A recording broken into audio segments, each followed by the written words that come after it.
j'ai écrit un livre. Faut que je te raconte.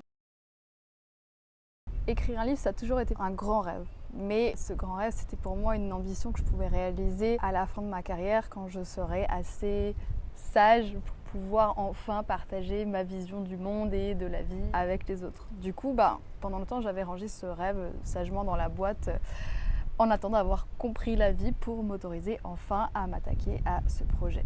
Sauf que début 2022, je suis tombée sur une fille qui avait écrit son premier livre à 16 ans. Et là du coup, c'est un peu la réflexion inverse qui m'est venue. En moi, j'ai déjà perdu 10 ans de ma vie à attendre rien du tout au final. Du coup, j'ai décidé d'écrire un livre maintenant et de ne pas perdre une minute de plus. Si elle a fait à 16 ans, ça ne peut pas être si difficile que ça. Et moi aussi, je peux le faire. C'était en avril. Et du coup, je me suis dit que ce serait trop cool que les gens ils puissent le lire pendant leurs vacances d'été. J'ai environ 3 mois pour écrire un truc comme 200 pages. En gros, 1 mois pour l'écrire, 1 mois pour le corriger, 1 mois pour la mise en page, le lancement, machin. Easy, je vois pas le problème. Je vais jamais y arriver. Je m'y mets à fond, je commence par créer la structure. L'idée du livre, c'était pas de proposer justement un livre fourre-tout, mais vraiment un processus étape par étape pour pouvoir aider les femmes à créer leur propre version de la vie de rêve et une vie qui va les ressembler à 100%. Ce qui est cool, c'est que dans quelques jours, je serai à Bali et pour y aller, j'aurai 30 heures de voyage.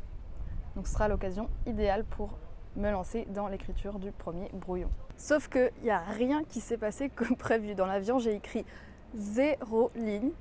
Et à Bali, j'ai un peu plus profité des piscines et des expériences incroyables que l'île a proposées plutôt que de vraiment travailler sur mon texte.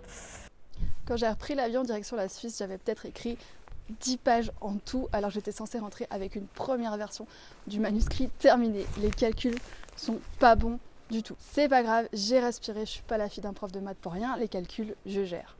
Alors j'ai recalculé.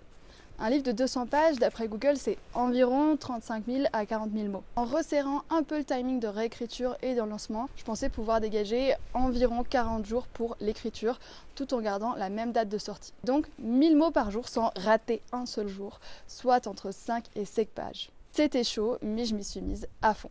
Mon nouvel objectif en main, le voyage du retour, a été beaucoup plus productif. J'ai enfin vraiment écrit. Sur les 40 jours qui suivent, j'ai écrit sans jamais rater un seul jour. J'ai terminé le premier draft le 18 juin. Victoire, ça y est, j'y suis. J'ai écrit mon livre. Reste la relecture, mais à mon avis, ça va être réglé en 2 temps, 3 mouvements. Je peux faire entre 5 et 6 000 mots par jour, donc en gros, en une semaine, c'est plié. Le 19 juin, je suis partie pour la relecture cette fois. Mais ça a été beaucoup plus long que ce que je pensais. Entre la réécriture et les milliards de suggestions de logiciels anti-faute, j'ai vraiment galéré à avancer. Et j'ai réussi à la fin de la première journée à avoir 1500 mots corrigés. Je pensais être à 80% du projet. En fait, à ce moment-là, je réalise que j'étais plutôt à genre 30%. À la même date, pendant une session de surf, je suis mal tombée et je me suis blessée à la cuisse. J'ai à peine réussi à sortir, j'arrivais pas à remonter sur ma planche, c'était chaud. J'avoue qu'à ce moment, j'ai commencé à paniquer, j'étais seule dans l'eau, il y avait personne qui pouvait m'aider. Et c'est là que je me suis rappelé les paroles de mon mentor en surf, Alfonso, qui me disait toujours « Quand t'es emporté par une vague, tu peux soit te dire que c'est une horrible machine à laver, et dans ce cas-là, tu passes un sale quart d'heure, ou alors tu peux simplement te dire que t'es une algue dans un jacuzzi et tu peux t'amuser. » Donc j'étais rentrée à la maison, j'ai pris une bonne douche chaude, un petit tour à la pharmacie et j'étais de nouveau devant mon manuscrit et j'ai repensé au surf. C'est quand même drôle le surf, on passe plus de temps à ramer, à se prendre plein la tête et à tomber qu'à réussir. Et pourtant malgré le froid, les larmes, la douleur, je lâche jamais. Je fais des pauses, c'est sûr, je récupère oui, mais j'abandonne jamais. Et je me pose pas la question non plus de savoir quand ce sera terminé parce que de toute façon, ça peut pas être terminé. Le surf, c'est un genre de progression infinie. Et là, j'ai réalisé que en fait, le livre, c'était la même chose. C'est une progression infinie. Du coup, ça sert à quoi que je me mette autant de pression pour un truc qui sera de toute façon jamais parfait. Je m'y suis remis un petit peu à chaque jour, cette fois-ci avec les yeux moins rivés sur le nombre de mots, parce que je sais que tant que je m'y mets un peu chaque jour, ça va le faire. Après, je suis rentrée en Suisse et j'en ai profité pour participer à une session de surf qu'avec des girls et avec 2 stars du surf pro. C'était un mardi matin, il faisait beau, il faisait chaud. Tout le monde partait au travail. Moi, j'ai mis ma combi de surf, le maillot de bain dans la voiture. Let's go, direction Alaïa Bay, la piscine à vagues suisse. Et à ce moment-là, j'ai ressenti tellement de joie, tellement de gratitude et d'excitation d'être entourée de femmes qui ont toutes créé leur vie de rêve.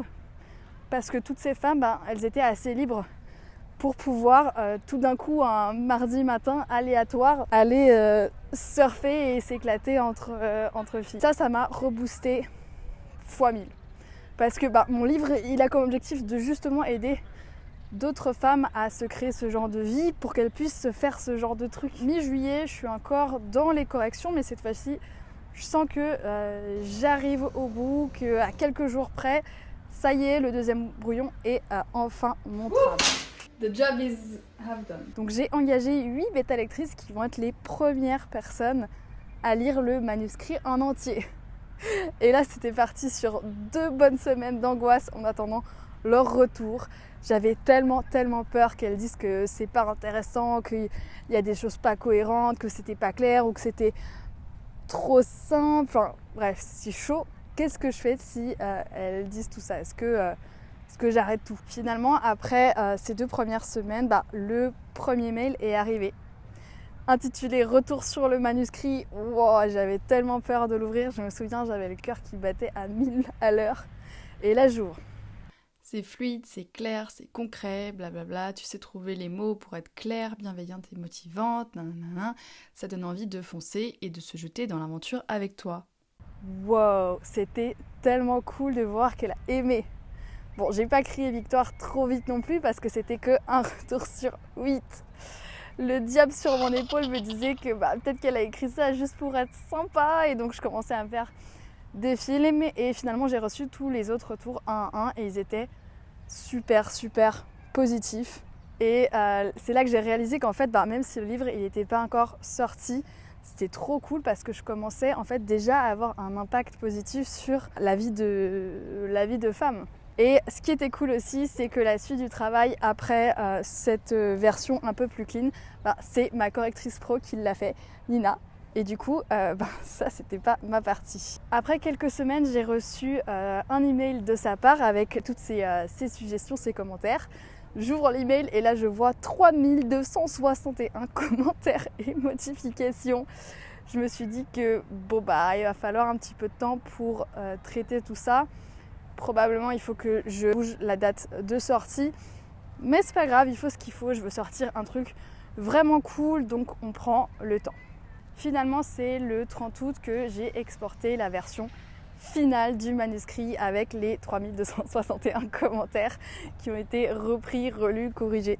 Ça y est, le livre est terminé. Je suis trop contente. En 2 secondes, je m'imagine déjà pouvoir aider 50 millions de femmes.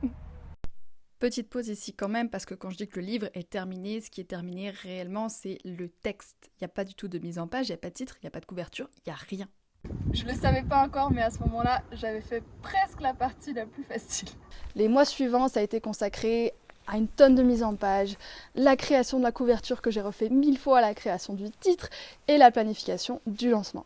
Heureusement, c'est des sujets que je maîtrise, mais ça m'a quand même pris un temps de fou et un nombre de versions incalculable. J'ai pas compté, mais je dois être à la version 1,5 million et il y a toujours des trucs qui manquent. Sans compter le spectre du perfectionnisme qui pointait le bout de son nez dès que je pensais annoncer la sortie du livre. Ça fait 1 million de fois que je me dis vas-y, ça y est, t'exportes la version finale, je fais un dernier check, je vois encore des bêtises et je corrige, je réexporte, je réimporte dans le logiciel pour publier et tout. Je vais jamais y arriver. 8 décembre. Et je crois que je viens d'exporter la version finale du livre. Ah non, pardon, fausse alerte. On est le 12 décembre. Je viens de mettre la version finale enfin sur la plateforme pour la vraie publication finale. Et ils m'envoient un email de confirmation. Ils me disent voilà ce qu'on va checker et tout. Et là, ils me disent de checker un truc et je vois que j'ai pas fait.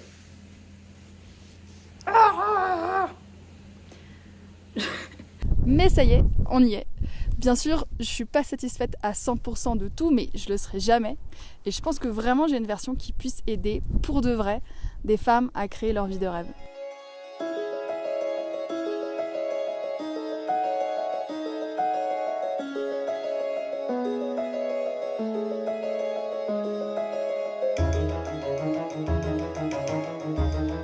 On sort le 4 janvier le livre. Ça y est, on est le jour de Noël et mon livre il est sur la Fnac, sur Amazon, sur tout. Mais chut, le livre est sorti. Mais pour l'instant, il n'y a personne qui sait ça. Oui, parce que le problème, c'est que tu dois le sortir en avance pour qu'il soit référencé partout et seulement après, je peux l'annoncer. Ah, j'ai reçu les livres! Ah, ils sont là!